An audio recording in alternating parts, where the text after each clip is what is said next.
ونعوذ بالله من شرور أنفسنا ومن سيئات أعمالنا من يهده الله فلا مضل له ومن يضلل فلا هادي له أشهد أن لا إله إلا الله وحده لا شريك له وأشهد أن محمدا عبده ورسوله ஏக இறைவனின் சாந்தியும் சமாதானமும் அவருடைய வற்றா பெருங்கருணையும் பெருமானார் நபிகள் நாயகம் ஸல்லல்லாஹு அலைஹி வஸல்லம் அவர்கள் மீதும் அவர்களை பின்பற்றி வாழ்ந்த உத்தம சத்திய சஹாபாக்கள் மீதும் சஹாபிய பெண்மணிகள் மீதும் தாபீன்கள் மீதும் தபோ தாபீன்கள் மீதும் குறிப்பாக அல்லாஹ் ரப்பல் ஆலமீன் நம் மீது கடமையாக்கிய இந்த ஜும்மாவை அதன் உரிய நேரத்தில் நிறைவேற்றிவிட வேண்டும் என்று உயரிய நோக்கத்தோடு இங்கே குழுமி இருக்கக்கூடிய நம் அனைவர் மீதும் இன்று நிலவட்டுமாக என்று பிரார்த்தித்தவனாக என்னுடைய இந்த ஜும்மா உரையை நான் ஆரம்பம் செய்கிறேன். இன்றைய ஜும்மா உரையாக நாம் எடுத்த தலைப்பு இப்ராஹிம் நபியை பின்பற்றுவோம் என்ற தலைப்பின் கீழ் சில செய்திகளை நாம் எல்லாம் தெரிந்து கொள்ள இருக்கிறோம். கண்ணியத்திற்குரிய எல்லாம் வல்ல அல்லாஹ்வின் நல்லடியார்களே, சகோதர சகோதரிகளே, ஏகத்துவ கொள்கை சொந்தங்களே, இந்த உலகத்திலே வாழக்கூடிய மனிதர்களில் சுமார் 700 கோடி மக்கள் இஸ்லாமியர்களாக வாழ்ந்து கொண்டு இருக்கிறோம். அப்படி வாழக்கூடிய நாம் எந்த மார்க்கத்தில் இருக்கிறோம், அந்த மார்க்கத்தினுடைய கொள்கை கோட்பாடுகள் என்ன, சட்ட திட்டங்கள் என்ன என்பதை அறிந்து அதன்படி நம் வாழ்க்கையை அமைத்துக் கொண்டவர்களாக இருக்க வேண்டும்.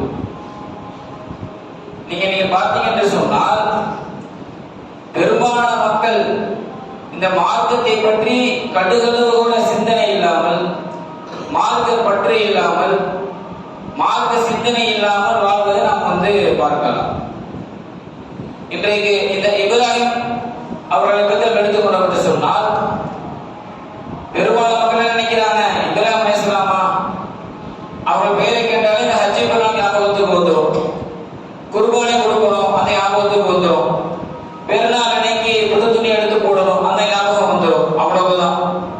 இந்த இப்ராஹிம் அலைஹிஸ்ஸலாம் அவருடைய பெயரை கேட்டால் ஒவ்வொரு முஸ்லிம் என்ன பண்ணணும், அவர்கள் செய்த அந்த தியாகம் நினைவுக்கு வர வேண்டும். எண்ணற்ற தியாகங்கள், எவ்வளவு தியாகங்கள். அல்லாஹ் ரப்பல் ஆலமீன் அதனாலதான் உற்ற தோழனாக ஒரு நபியை ஆக்கியிருக்கிறார் சொன்னால் அது இப்ராஹிம் அலைஹிஸ்ஸலாம் அவர்கள் எந்த அளவுக்கு கண்ணியம் கொடுக்கிறார். அது மட்டுமல்லாமல் இந்த உலகம் ஒரு நாள் ஒட்டுமொத்தமாக அழிக்கப்பட்டு ஒட்டுமொத்த மனிதர்களும் நபி ஆதம் அலைஹிஸ்ஸலாம் முதல் இன்றைக்கு வாழக்கூடிய முகமது நபியுடைய உம்மத்தாக இருக்கக்கூடிய ஒட்டுமொத்த மனிதர்களும் எழுப்பி நிற்கக்கூடிய ஒரு நாள் தான் அந்த மஹ்ஷர் மைதானம். அந்த நாளிலே ஒட்டுமொத்த மனிதர்களும் ஆடை அணியாத நிர்வாணமாக என்ன பண்ணுவாங்க, அல்லாஹ் எழுப்பி நிற்க வைப்பான்.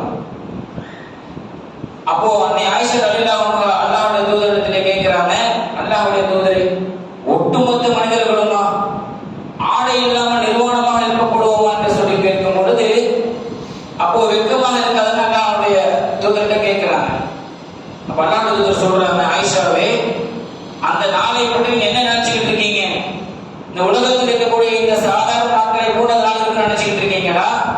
கண்டிப்பாக கிடையாது. அந்த நாளில் ஒவ்வொரு மனிதனும் யா நஃப்ஸி யா நஃப்ஸி, என்னுடைய நிலை என்னவாகும், என்னுடைய நிலை என்னவாகும் என்று பதட்டப்படக்கூடியவனாக, பதறக்கூடியவனாக அந்த நாளில் அவன் இருப்பான் என்று அல்லாஹ்வுடைய தூதர் அவர்கள் சொன்னார். அப்படிப்பட்ட அந்த நாளிலே அல்லாஹ் ரப்பல் ஆலமீன் முதலில் ஒரு மனிதனுக்கு ஆடை அணிவிக்க கொடுப்பார். அது யார் என்று கேட்டால் நபி இப்ராஹிம் அலைஹிஸ்ஸலாம்.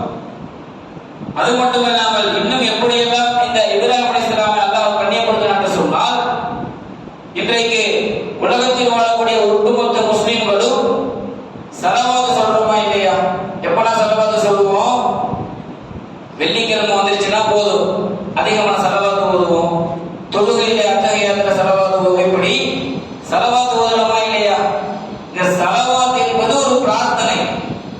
அந்த பிரார்த்தனை கூட அல்லாஹ் ரப்பல் ஆலமீன் எப்படி கற்றுத்தருகிறார் என்று சொன்னால், நபி இப்ராஹிம் அலைஹிஸ்ஸலாம் அவர்களுக்கும் அவருடைய குடும்பத்தாருக்கும் எப்படி நீ அருள் புரிந்தாயோ, அதே போல இந்த முகமதுக்கும் இந்த முகமதுடைய குடும்பத்தாருக்கும் நீ அருள் புரிவாயாக. எப்படி கொண்டு வராங்க ஒரு பிரார்த்தனை அல்லாஹ் கற்றுத் தருகிறார். அந்த பிரார்த்தனை கூட அந்த இப்ராஹிம் அலைஹிஸ்ஸலாமை கண்ணியப்படுத்துவது போல அந்த பிரார்த்தனை அல்லாஹ் கற்றுத் தருகிறார். அது மட்டுமா, இந்த உலகத்திலே வாழக்கூடிய ஒட்டுமொத்த மனிதர்களுக்கும் முன்மாதிரியாக, தன்னுடைய வாழ்க்கைக்கு முன்மாதிரியாக என்று சொன்னால் அல்லாஹ்வுடைய தூதர் நபிகள் நாயகம் ஸல்லல்லாஹு அலைஹி வஸல்லம். லகத் கான லகும் ஃபீ ரசூலுல்லாஹி உஸ்வத்துன் ஹஸனா, என்னுடைய இந்த தூதரிடத்திலே அழகிய முன்மாதிரி இருக்கிறது என்கிறார் இறைவன். சொல்லிட்டு அல்லாஹ் ரப்பல் ஆலமீன் அந்த தூதருக்கு ஒரு கட்டளையை போடுறான். யாருக்கு? அல்லாஹ்வுடைய தூதருக்கு ஒரு கட்டளையை போடுகிறான். நபியே, சும்மா அவுஹைனா இலைக்க, உமக்கு வஹீ அறிவித்திருக்கிறோம். என்னவென்று தெரியுமா? அனித் தபித மில்லத இப்ராஹீம ஹனீஃபா, இந்த மார்க்கத்தை கலப்பற்ற முறையிலே அல்லாஹ்வுக்கு மட்டுமே உரித்தாக்கிய இந்த இப்ராஹிமுடைய மார்க்கத்தை நீர் பின்பற்றுவீராக. எப்படி கொண்டு வராங்க? ஒட்டுமொத்த உலக மக்களுக்கு முன்மாதிரியாக அல்லாஹ்வுடைய தூதர்.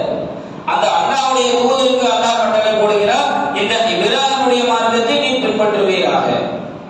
அது மட்டுமல்லாமல் ஒட்டுமொத்த உலக மக்களை பார்த்து அல்லாஹ் பேசுகிறான், இம்மார்க்கத்தை கலப்பற்ற முறையிலே அல்லாஹ்வுக்கு மட்டுமே உரித்தாக்கிய இந்த இப்ராஹிமுடைய வழிமுறையை ஒட்டுமொத்த மக்களை நீங்கள் பின்பற்றுங்கள். ஒட்டுமொத்த மக்களுக்கு என்ன பண்றான்? இந்த இப்ராஹிம் அலைஹிஸ்ஸலாமுடைய மார்க்கத்தை நீங்கள் பின்பற்ற வேண்டும் என்று மக்களுக்கு கட்டளை போடுகிறார்.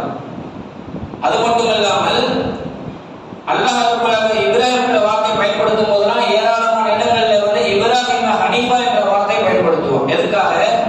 அந்த ஹனீஃபா என்ற வார்த்தை பொருள் என்ன தெரியுமா? கலப்பற்ற முறையில். அல்லாஹ் ரப்பல் ஆலமீன் என்னவெல்லாம் அந்த இப்ராஹிமுக்கு கட்டளை போடுகிறானோ அதை அத்துணையும் கலப்பற்ற முறையிலே உல தூய்மையோடும் இறை அச்சத்தோடும் உடனடியாக நிறைவேற்றக்கூடியவராக இருந்தார் அந்த இப்ராஹிம் அலைஹிஸ்ஸலாம். அது மட்டுமல்லாமல் அல்லாஹ் எப்படி பேசலாம் சொன்னா, தம்முடைய முகத்தை அல்லாஹ்வுக்கு பணிய செய்து அழகிய நற்காரியங்களை செய்து இப்ராஹிம் நபியுடைய மார்க்கத்தை ஏற்று எவன் ஒருவர் மார்க்கத்தை பின்பற்றுகிறானோ அவனை பார்த்து அல்லாஹ் சொல்லுகிறார், உன்னை விட இந்த அழகிய மார்க்கத்திற்கு சொந்தக்காரன் யார்? எப்படி கேட்கிறாங்க.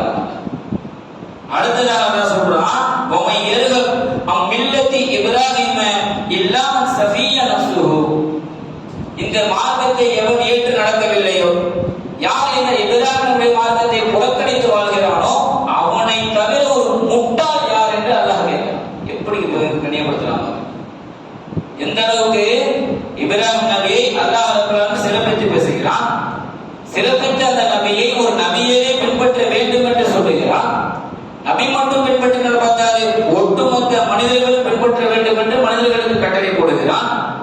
அது மட்டும் பார்த்தாது, யாரெல்லாம் இந்த மார்க்கத்தை ஏற்று நடக்கிறார்களோ அவர்களை பெருமையாக சிலாகித்து பேசுகிறார். யார் இந்த இப்ராஹிமுடைய மார்க்கத்தை புறக்கணித்து வாழ்கிறார்களோ அவர்களை இகழ்ந்து பேசுகிறான். இப்படியெல்லாம் அவர் சிறப்பித்தது மட்டும் இல்லாம அடுத்து என்ன பண்றான்? ஒரு மாதத்தை என்ன பண்றான்? அல்லாஹ் தேர்வு செய்து அவருக்காக மார்க்கத்தை, அந்த மாதத்தை புனிதப்படுத்தக்கூடியவனாக இருக்கிறார். அந்த மாதத்தில் ஒரு பண்டிகை நாள் ஏற்படுத்தி மக்கள் கொண்டாடக்கூடிய ஒரு நாளாக ஆக்கியிருக்கிறார் என்று சொன்னால் எந்த அளவுக்கு ஒரு கண்ணியத்தை கொடுக்கலாம். இப்படி நம்முடைய பின்பற்றுவது எப்படி இருக்கு? அல்லாஹ்வுடைய தூதரை பின்பற்றுகிறோம், இப்ராஹிமுடைய மார்க்கத்தை பின்பற்றுகிறோம் என்று நாம் சொல்லிக் கொண்டிருக்கிறோமே, நம்முடைய பின்பற்றுதல் எப்படி யோசிச்சு பாருங்க. ஒண்ணு வேணாங்க, இந்த ஹஜ்ஜுக்கு போறாங்கல்ல, ஹஜ்ஜுக்கு போறவங்க வாழ்க்கையை எடுத்து பாருங்களேன். பெரும்பாலான மக்கள் ஹஜ்ஜுக்கு போறாங்க. ஹஜ் என்பது என்ன? ஒரு வணக்கம். அந்த வணக்கத்தை செய்யப்படுகிறாங்க இல்லையா? ஏனோருடைய மக்கள் உலகத்தில் வாழ்றாங்கன்னு சொன்னா எத்தனையோ கோடான கோடி மக்களுக்கு அல்லாஹ் அந்த வாய்ப்பை கொடுக்கல. ஒரு சில பேருக்கு அல்லாஹ் கொடுக்குறான்னு சொன்னா அதை பெரும்பாலான முஸ்லீம்கள் அதை நழுவக்கூடிய வாய்ப்பே ஏற்படும். எப்படி? அந்த அமல்களை நாசமாக்கக்கூடிய காரியத்தை நம்ம பார்க்கணும். ஹஜ்ஜுக்கு போறாங்கன்னு சொன்னா ஹஜ்ஜுக்கு வணக்கம் தானே. இன்னைக்கு நாம ஒரு அசர் தொழுகை போறோம்னு சொன்னா ஒவ்வொரு வீடா போய் சொல்லிட்டு வருவோமா, நான் அசர் தொழுகை போறேன், எனக்கு துவா செய்யுங்க. நான் அசர் தொழுகை போறேன், இஷா தொழுகை போறேன், துவா செய்ய சொல்லிட்டு வருவோமா? சொல்லிட்டு வர மாட்டோம். ஆனா ஹஜ்ஜுக்கு போற பாருங்க, ஒரு மாசத்துக்கு முன்னாடியே வீடு வீடா போவேன், நான் ஹஜ்ஜுக்கு போறேன், எனக்கு துவா செய்யுங்க, நான் ஹஜ்ஜுக்கு போறேன், எனக்கு துவா செய்யுங்க. யார்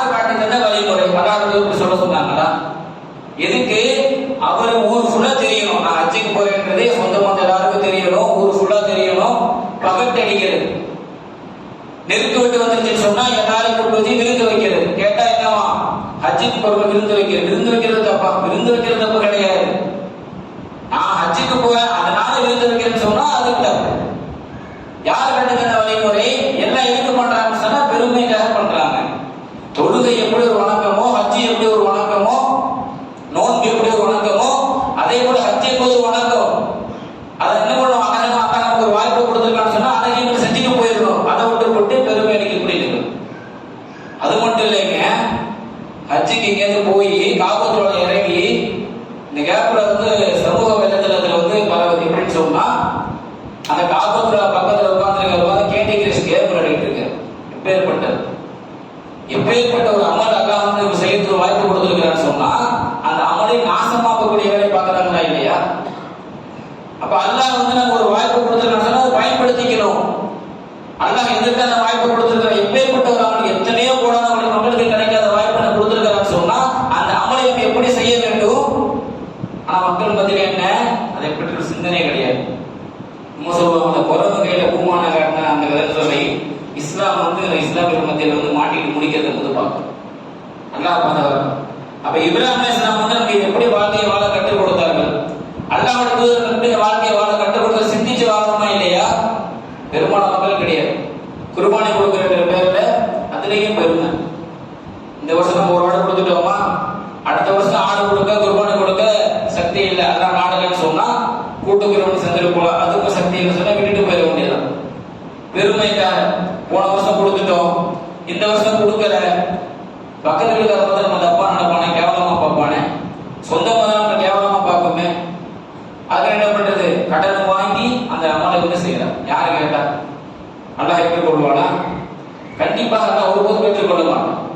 நாம் ஒரு அமல் செய்கிறோம் என்று சொன்னால் அந்த உள்ளத்திலே இக்லாஸ் இருக்க வேண்டும், உள்ள தூய்மை இருக்க வேண்டும். என்னுடைய இந்த பணியை இறைவன் புரிந்து கொள்வானா, என்னுடைய இந்த அமலை அல்லாஹ் ஏற்றுக்கொள்வானா, இதுதான் அந்த உள்ளத்தில் இருக்க வேண்டும். தவிர பிறர் பார்க்க வேண்டும் என்பதற்காகவோ பிறர் மெச்ச வேண்டும் என்பதற்காகவோ நம்ம அமலை செய்யக்கூடாது.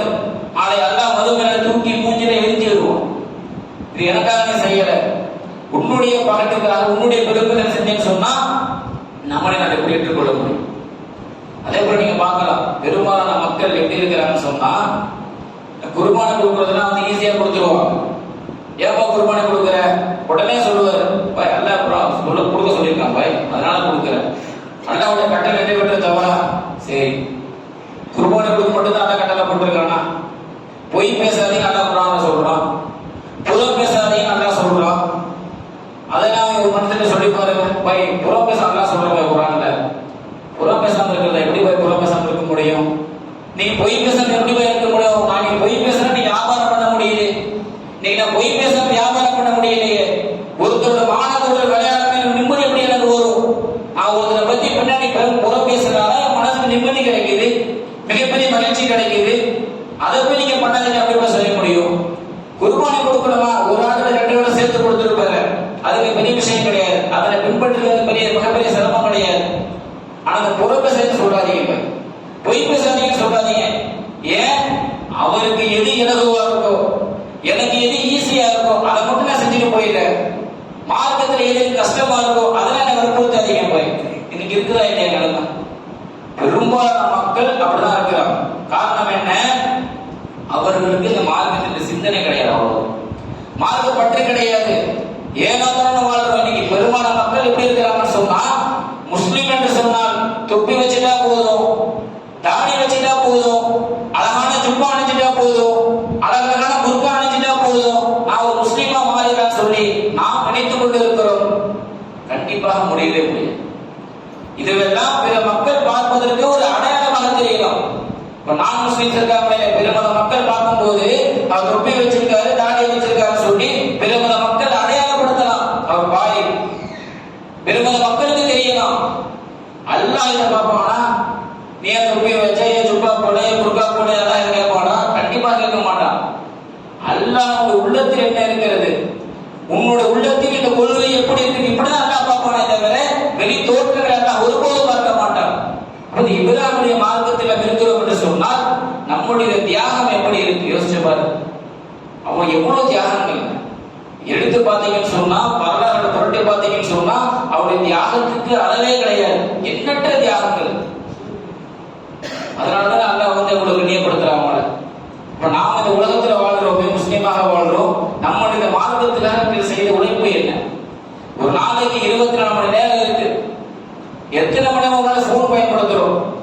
இன்னைக்கு யாருமே ஸ்மார்ட் போன் இல்லாம இல்லை. எல்லாருமே ஸ்மார்ட் போன் இருக்கு, ஆண்ட்ராய்டு போன் இருக்கு.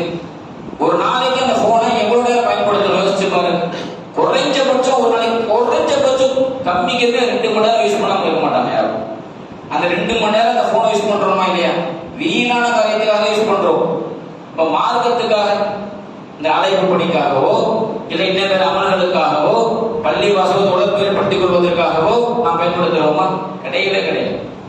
எல்லாம் இந்த உலகத்தை நோக்கி, இந்த உலகத்தில் இன்பத்தை நோக்கி ஓடிக்கிட்டே இருக்கிறோம். ஆனால் இந்த மார்க்கத்தை பற்றி கவலையே கிடையாது. இதெல்லாம் சிந்திக்கக்கூடிய மக்களாக இருக்க வேண்டும். நம்மால் இயன்ற அளவிற்கு உலகத்திலே வாழும் பொழுது அல்லாஹ்வுக்கும் அவருடைய தூதருக்கும் கட்டுப்பட்டு இந்த உலகத்தில் இப்ராஹிம் எப்படி வாழ்ந்தார்களோ அவருடைய மார்க்கத்தில் நாம் இருந்து கொண்டிருக்கோம் என்று சொன்னால் சாதாரண விஷயம் கிடையாது. ஏனென்று சொன்னால் நபி இப்ராஹிம் அலைஹிஸ்ஸலாம் அவருடைய தகப்பனார் கிடைக்காத அந்த ஏகத்துவ கொள்கை, நபி முஹம்மது நபி ஸல்லல்லாஹு அலைஹி வஸல்லம் அவருடைய கூட அவர் தாய் தகப்பனார் கிடைக்காத ஏகத்துவ கொள்கை அல்லாஹ் நமக்கு கொடுத்திருக்கிறான்னு சொன்னால் அந்த கொள்கையை பற்றி பிடித்தவர்களாக, அந்த கொள்கையை நாம் நேசிக்கக்கூடியவர்களாக, அந்த கொள்கைக்காக நாம் பாடுபடக்கூடியவர்களாக இந்த உலகத்திலே வாழ வேண்டும். அப்படிப்பட்ட மக்களாக அல்லாஹ் நம்முடைய ஆக்கிய பிரார்த்தனைகளாக நிறைந்த உரையை நிறைவு செய்யும்.